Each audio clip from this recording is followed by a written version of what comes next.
Assalamualaikum warahmatullahi wabarakatuh. Halo teman-teman semua, kembali lagi bersama saya Narlita Gnesti. Di video kali ini saya akan membahas materi yaitu tentang basic configuration. Nanti saya akan membahas tentang hostname, router, identitas, lalu IP address CLI, tricks about CLI, IP service, router OS login management, user, dan group.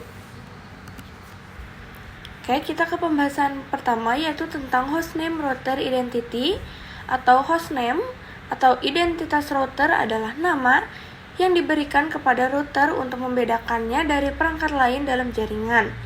Nah, nama ini sangat penting dalam manajemen jaringan karena membantu administrator jaringan untuk mengidentifikasi dan mengelola perangkat dengan lebih mudah. Nah, adapun fungsi dan pentingnya hostname yaitu yang pertama, identifikasi. Hostname memungkinkan kita untuk dengan cepat mengenali perangkat dalam jaringan, terutama jika kita memiliki banyak router atau perangkat jaringan lainnya. Yang kedua ada manajemen.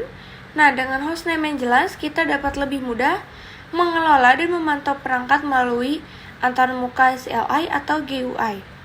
Yang ketiga ada pengaturan jaringan. Hostname ini dapat digunakan dalam pengaturan DNS atau Domain Name System untuk memetakan nama ke alamat IP sehingga memudahkan akses ke perangkat.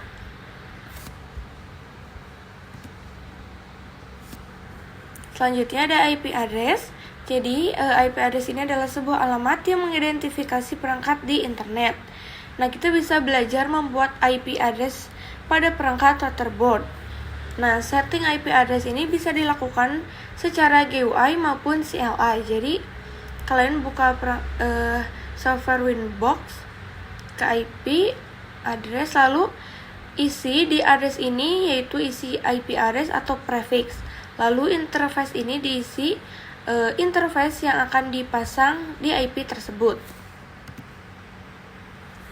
Selanjutnya ada IP address CLI.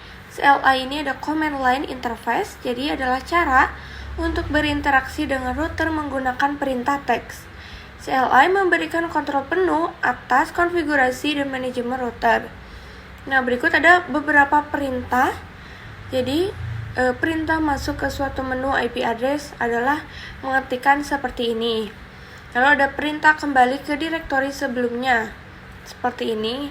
Perintah kembali ke direktori awal atau root. Perintah masuk ke konfigurasi IP address adalah begini. Perintah melihat konfigurasi IP address. Nah, adapun perintah lain di konfigurasi IP address yaitu ada add untuk menambah IP address, remove untuk menghapus IP address, disable untuk mematikan IP address, dan set atau edit untuk memodifikasi IP address. Selanjutnya ada tricks about CLI. Jadi hierarchical structure type completes command. Double tap untuk melihat ketersediaan komen. Nah, teks tanda tanya ini untuk menampilkan bantuan komen disertai keterangan.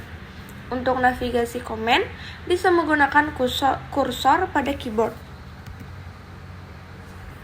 Selanjutnya ada IP service. IP service merupakan berbagai cara untuk masuk atau login ke dalam router OS. Nah, dapat juga digunakan dalam membatasi user untuk login dari salah satu service dengan cara mematikan atau merubah nilai port pada service tersebut. Oke, lanjut ke router OS login management. Nah, router OS login management ini digunakan untuk mengatur siapa saja yang diizinkan masuk ke dalam router seperti konsul, serial terminal, telnet, SSH, webfig, dan Winbox. Nah, untuk mengatur dan membuat siapa saja yang boleh masuk ke dalam router terdapat dua option, yaitu local database dan radio server. Lalu ada manajemen user ini dapat dilakukan dengan group, yaitu profil pengelompokan user, menentukan privilege yang bisa diperoleh suatu user, dan adapun user merupakan login, yaitu menggunakan username dan password dari suatu user. Nah, kita ke router OS login management yaitu user. Nah, By default, Mikrotik menggunakan user admin tanpa password untuk login. Selain itu, kita bisa membuat user baru dan memberikan hak akses yang berbeda terhadap user tersebut. Nah, dapat juga melakukan pembatasan berdasarkan IP address yang digunakannya. Selanjutnya, kita ke router OS login management tentang grup. Nah, grup ini digunakan untuk memberikan hak akses terhadap user. By default, terdapat 3 grup di Mikrotik, yaitu full, write, dan read, yaitu permisi.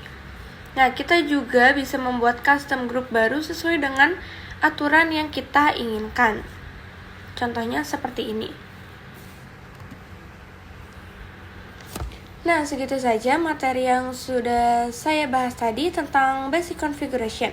Semoga materinya dapat bermanfaat. Sampai jumpa di video saya selanjutnya. Terima kasih. Wassalamualaikum warahmatullahi wabarakatuh.